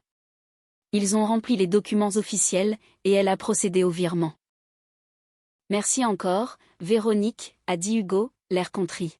« Je te rembourserai jusqu'au dernier centime, c'est juré. » « J'y compte bien. » Il est parti, et Véronique a repris le cours de sa journée. Le soir, elle a tout avoué à Antoine. « Tu as vraiment accepté de prêter de l'argent à ton ex-mari, après tout ce qu'il t'a fait subir ?» s'est-il étonné. « Oui, je l'ai fait. » « Mais pourquoi ? » « Parce qu'il était question de la santé de quelqu'un, Antoine. Et je ne pouvais pas fermer les yeux le dessus. Antoine s'est approché, et l'a prise dans ses bras. Tu as un cœur en or, Véronique. Tu es vraiment trop bonne. Je suis juste quelqu'un de normal, Antoine. 2 semaines plus tard, Valentine a été opérée avec succès. Hugo a appelé Véronique, pour lui donner des nouvelles. L'opération s'est déroulée à merveille, ma mère voit de nouveau très clair. Je ne sais pas comment te remercier. Je suis contente que tout aille bien pour elle. Je commencerai les versements de remboursement dès le mois prochain, comme convenu. C'est parfait. L'appel s'est terminé, et Véronique a soufflé un grand coup. Une affaire classée de plus. Sa vie était de nouveau un fleuve tranquille, son travail la passionnait, son couple avec Antoine s'épanouissait, et l'avenir s'annonçait radieux. Pourtant, un soir, alors qu'elle s'apprêtait à éteindre la lumière de sa table de chevet, le téléphone a de nouveau sonné. C'était Hugo. À cette heure-ci, ça ne présageait rien de bon. Allô ? Véronique, c'est la catastrophe. Calme-toi, qu'est-ce qui se passe ? Ma mère. Elle a complètement perdu la tête, elle vient de faire une folie. Le cœur de Véronique a raté un battement. Qu'a-t-elle fait ? Tu te souviens de ta carte bleue, celle que j'avais empruntée à l'époque, et que tu as fait bloquer ? Oui, bien sûr. Maman a fouillé dans mes affaires et l'a trouvée. Et je ne sais pas par quel miracle, mais elle a réussi à la faire débloquer, en payant quelqu'un pour usurper ton identité. Véronique est restée pétrifiée. Quoi ? Elle s'imagine qu'elle peut s'en servir à sa guise. Elle a prévu d'aller s'acheter une voiture de luxe dès demain soir. Mais c'est de la folie furieuse, Hugo. Je le sais bien. J'ai essayé de l'en empêcher, mais elle est complètement bouchée. Elle prétend que tu es riche à millions, et que tu ne remarqueras même pas la différence. Véronique a bondi hors de son lit. Hugo, tu dois l'arrêter immédiatement. J'en suis incapable, Véronique, elle refuse de m'écouter. Dans quelle concession a-t-elle prévu d'aller ? Je n'en sais rien, elle n'a rien voulu me dire. Véronique a commencé à faire les 100 pas dans sa chambre, affolée. Mais, qu'est-ce que tu veux que je fasse de plus ? Sois juste sur tes gardes. S'il te plaît, peut-être qu'elle choisira ta concession. Si c'est le cas, empêche-la de faire une bêtise. Écoute-moi bien, Hugo. Si ta mère se pointe dans ma concession, avec ma carte bancaire volée, ça va très mal se terminer pour elle. Je serai intraitable. S'il te plaît, ne la laisse pas gâcher sa vie. Véronique a raccroché sèchement, et s'est assise au bord de son lit, les mains tremblantes. Sa belle-mère s'apprêtait à lui voler des dizaines de milliers d'euros. Encore une fois. Après tout ce qui s'était déjà passé. Elle a ouvert l'application de sa banque en panique. La carte était indiquée comme étant bloquée. Mais comment Valentine avait-elle pu contourner la sécurité ? Elle a appelé le service client de sa banque, ouvert 24 heures sur 24. Le conseiller lui a expliqué qu'une carte pouvait être débloquée directement en agence, sur présentation d'une pièce d'identité du titulaire. Mais je n'y suis jamais allée, c'est impossible, s'est indignée Véronique. Dans ce cas, madame, il s'agit très probablement d'une fraude avec de faux documents d'identité. Vous devez déposer une plainte au commissariat dès demain matin. Véronique a raccroché. La situation était critique. Valentine avait utilisé de faux papiers. C'était un délit pénal majeur. Il fallait agir vite. Dès le lendemain matin, Véronique est arrivée à la concession avant l'ouverture, et a convoqué toute son équipe de vente en urgence. Écoutez-moi tous très attentivement. Si une femme d'une 60aine d'années se présente aujourd'hui, et tente de régler un achat avec une carte bancaire au nom de Véronique Martel, vous m'appelez sur le champ. Vous refusez le paiement, et vous la retenez poliment, sous n'importe quel prétexte. C'est bien clair ? Les vendeurs se sont regardés, surpris, mais ils ont tous opiné du chef. Véronique est retournée s'enfermer dans son bureau, les nerfs à vif. Elle a passé la journée entière à sursauter à chaque sonnerie de téléphone. Mais, Valentine ne s'est pas montrée. En fin de journée, Véronique a commencé à espérer qu'Hugo avait finalement réussi à la raisonner. Elle s'apprêtait à fermer son ordinateur, lorsque son téléphone a sonné. C'était Denis, depuis le hall d'exposition. Madame Martel, il y a une dame d'un certain âge, qui vient d'entrer. Elle exige de voir nos modèles les plus chers. Elle se vante d'avoir un budget illimité. Le cœur de Véronique a fait un bond dans sa poitrine. Comment est-elle habillée? Une soixantaine d'années, assez grande, avec un long manteau de fourrure. C'est elle. J'arrive tout de suite. Retiens-la, fais-la asseoir à un bureau. Véronique a lâché son téléphone, et s'est précipitée dans les escaliers. En arrivant dans le hall d'exposition, elle a immédiatement aperçu Valentine. Elle se pavanait entre les SUV flambant neufs, passant sa main couverte de bagues sur les carrosseries étincelantes. Denis virevoltait autour d'elle, essayant de lui présenter les caractéristiques techniques. C'est celle-ci que je veux, a claironné sa belle-mère, en pointant du doigt un énorme 4x4 blanc, le modèle le plus haut de gamme du catalogue. Madame, c'est un véhicule d'exception, son prix est très élevé, a tenté Denis. Je me moque du prix, jeune homme. L'argent n'est pas un problème pour moi. Véronique est restée cachée derrière un pilier, observant la scène de loin. Denis a invité Valentine à s'asseoir à son bureau, pour lancer la procédure de vente. Puis-je avoir votre pièce d'identité, s'il vous plaît? La vieille dame a sorti une carte de son sac, que Denis a immédiatement copiée. Le prix total du véhicule, avec les options que vous avez choisies, s'élève à 60 000 €. Comment souhaitez-vous régler, madame? Par carte bancaire, évidemment. Valentine a plongé la main dans son sac à main de marque, en a sorti une carte bleue, et l'a tendue à Denis avec un sourire arrogant. Voici. Mettez le montant total là-dessus. Véronique a retenu son souffle. Le piège venait de se refermer. Denis a pris la carte, et l'a examinée. Il a lu le nom gravé dessus, et son visage s'est figé. Véronique guettait sa réaction. Denis était un garçon intelligent, il a immédiatement compris. Il a relevé les yeux vers la vieille dame, l'air grave. Excusez-moi, madame, mais à qui appartient cette carte? Valentine a eu un petit rire condescendant. À ma belle-fille. Elle m'a donné l'autorisation de m'en servir pour me faire un cadeau. Denis a de nouveau regardé le plastique bleu, puis a cherché Véronique des yeux, à travers la concession.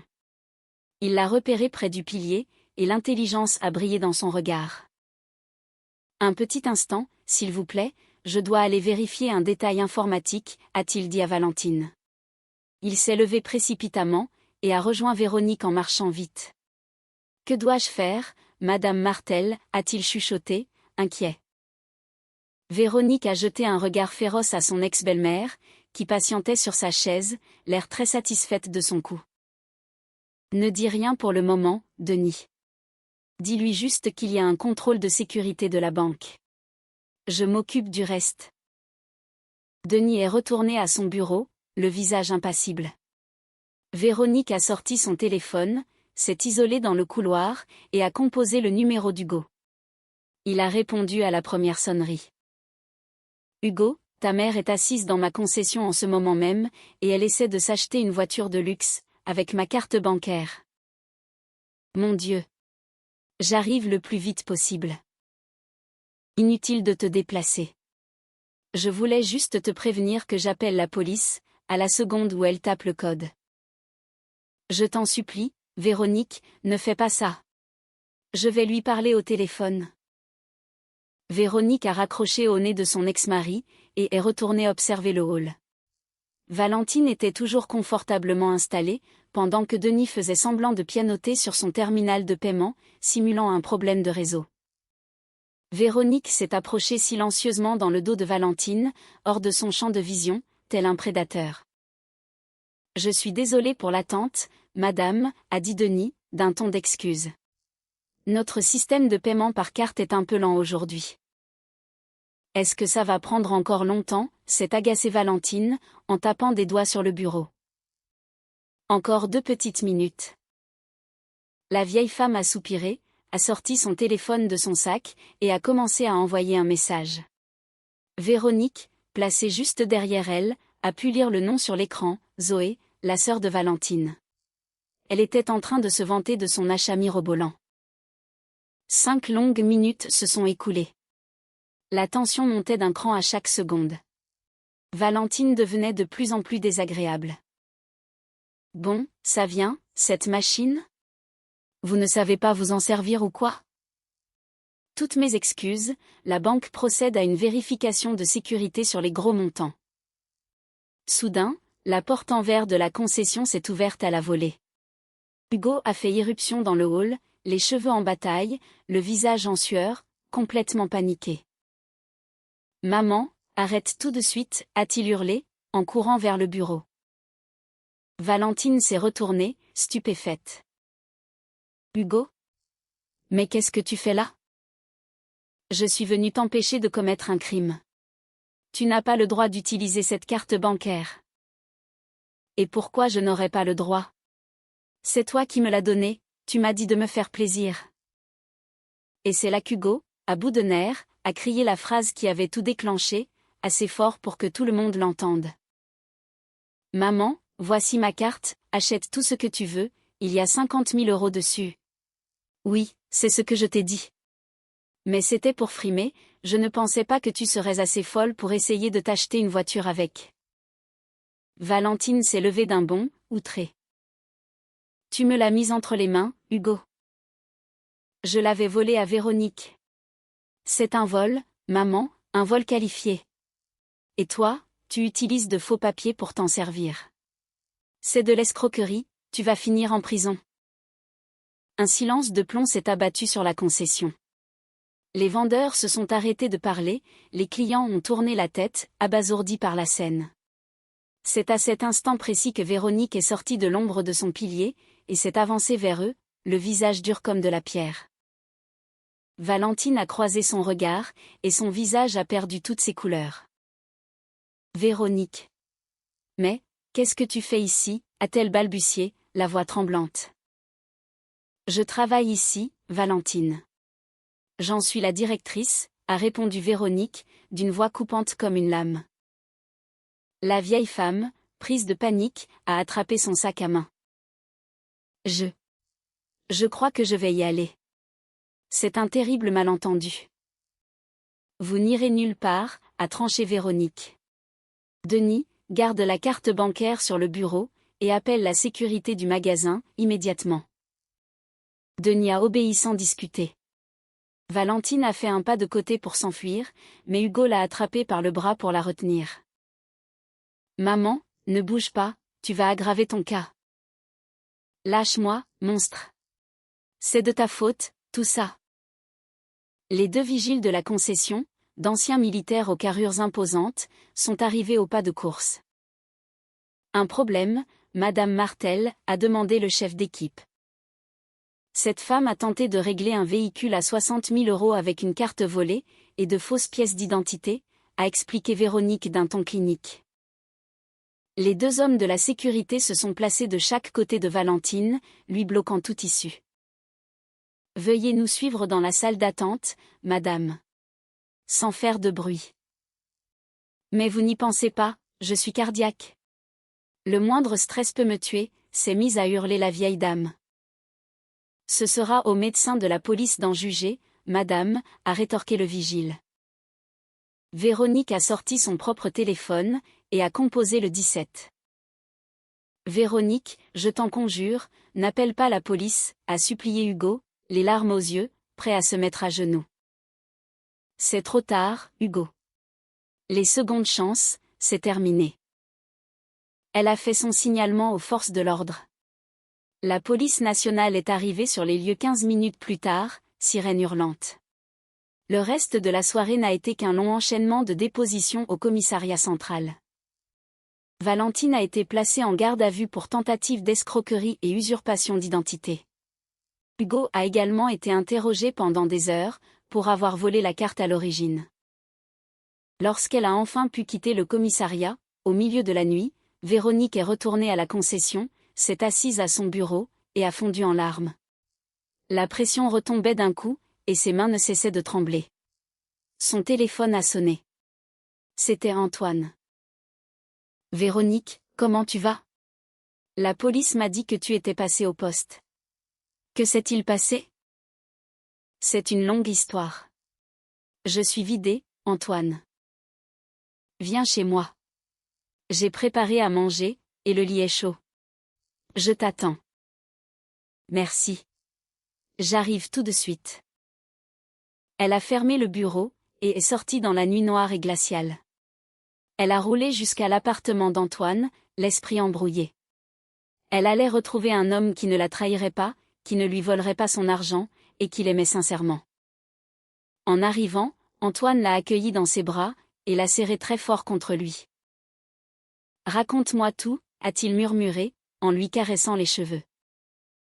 Véronique a tout déballé, depuis le vol de la carte dans son portefeuille, jusqu'à l'arrestation de Valentine au milieu du showroom.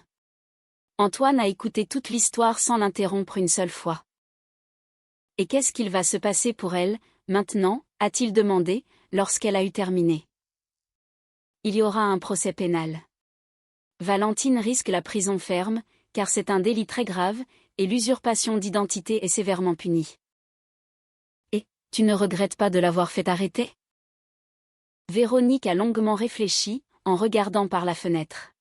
« Non. Je n'ai plus aucune pitié pour les gens qui crachent sur la main qu'on leur tend. J'ai été trop bonne, trop longtemps. » Antoine l'a embrassée sur le front. « Tu as pris la bonne décision, Véronique. Il est grand temps que tu penses enfin à toi. » Ils sont restés blottis l'un contre l'autre, en silence, pendant que la pluie commençait à marteler les carreaux de la chambre.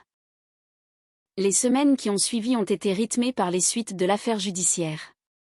Valentine avait été relâchée sous contrôle judiciaire, dans l'attente de son jugement. Hugo bombardait Véronique de messages, la suppliant de retirer sa plainte, mais Véronique l'avait bloqué sur tous les réseaux, et refusait de lui répondre.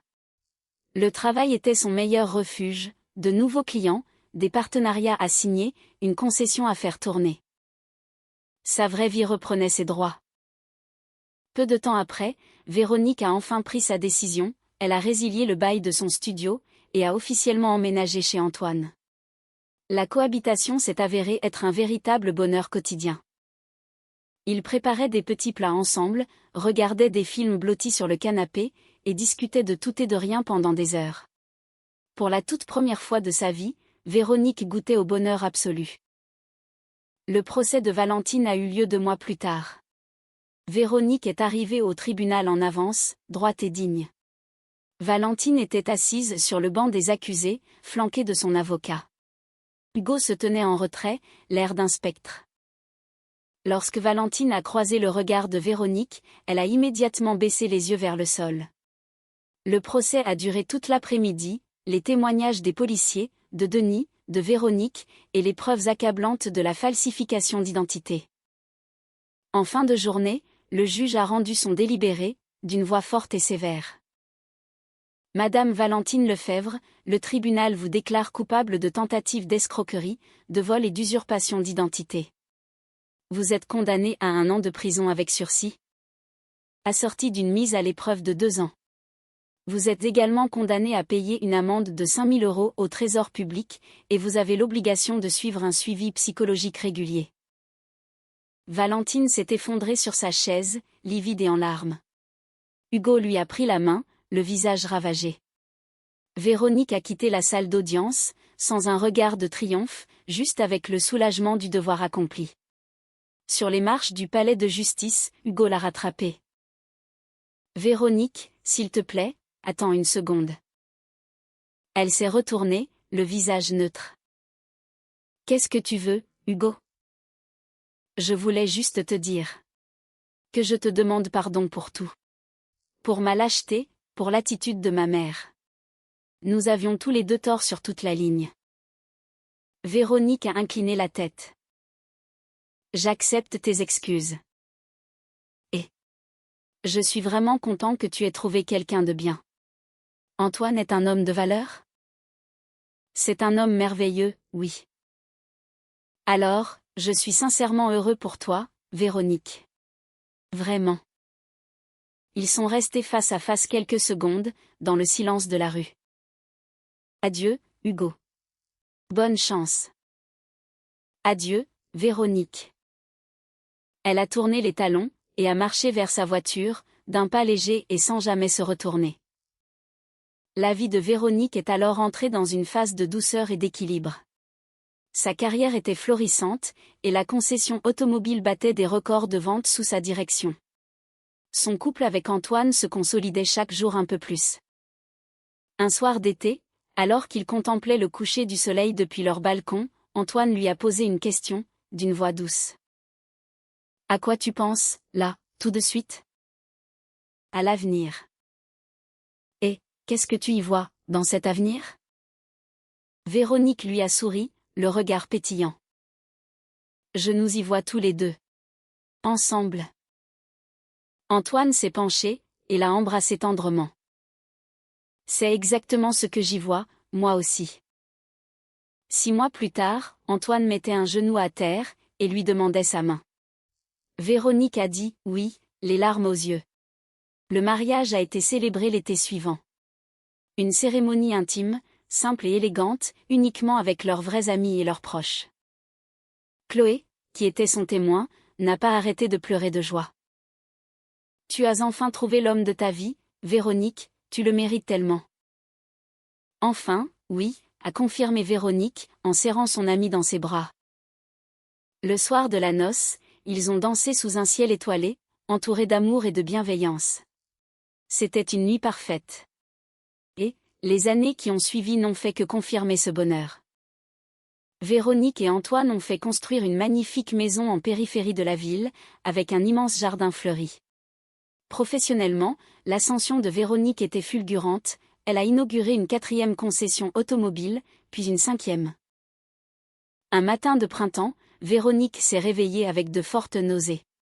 Elle a acheté un test de grossesse à la pharmacie, en allant au bureau. 2 petites barres roses sont apparues. Elle était enceinte. Le soir même, elle a annoncé la nouvelle à Antoine. Il l'a serrée dans ses bras, fou de joie, les yeux embués de larmes. « C'est la plus belle nouvelle de toute mon existence, mon amour. » « De la mienne aussi, Antoine. » Ils sont restés assis sur le canapé, serrés l'un contre l'autre, pendant des heures, à regarder la lune éclairer le salon. Une nouvelle vie, pour un nouveau bonheur absolu. 9 mois plus tard, une petite fille a poussé son premier cri. Ils l'ont prénommée Camille. Un tout petit être chaud, avec de minuscules poings serrés. Véronique la tenait contre sa poitrine, en pleurant de bonheur. « Bonjour, mon petit amour. C'est moi, ta maman. » Antoine se tenait juste à côté d'elle, et caressait tendrement le front du bébé. « Elle est magnifique, Véronique. Elle a exactement tes yeux. » « Tu trouves vraiment ? » « J'en suis absolument certain. » Ils couvaient leur petite fille du regard, le sourire aux lèvres, l'âme en paix. 3 années ont passé. Camille grandissait, devenant une petite fille vive, curieuse et très souriante. Véronique jonglait habilement entre sa carrière de directrice et son rôle de mère. Antoine la soutenait au quotidien, assumant sa part des responsabilités sans jamais se plaindre. Le réseau de concessions était une véritable réussite, un 6e point de vente avait été inauguré au printemps, et un 7e était en préparation pour l'automne. Leur vie était riche, pleine, et profondément heureuse. Un soir de chaleur estivale, Véronique et Antoine étaient assis sur la terrasse de leur maison. La petite Camille dormait paisiblement dans sa chambre, la fenêtre entr'ouverte. « Tu es bien pensive, ce soir », a remarqué Antoine, en lui caressant le bras. Je repensais à tout le chemin parcouru. Si on remonte 5 ans en arrière, j'étais une femme brisée, en plein divorce, je souffrais le martyre. Et regarde-nous aujourd'hui. Et aujourd'hui, est-ce que tout va bien ? Oui, Antoine. Tout est parfait. Antoine a pris sa main dans la sienne, et a entrelacé leurs doigts. Et ça sera encore plus beau, je te le promets. Je le sais bien. Ils sont restés silencieux, bercés par les bruits nocturnes, le bruissement des feuilles dans le vent, et le jappement lointain d'un chien. Tu sais, parfois, il m'arrive de penser à ce qui est arrivé à Hugo et à sa mère, a avoué Véronique, à voix basse. Je me demande ce qu'ils sont devenus. C'est important pour toi de le savoir? Non, pas du tout, c'est juste de la curiosité humaine.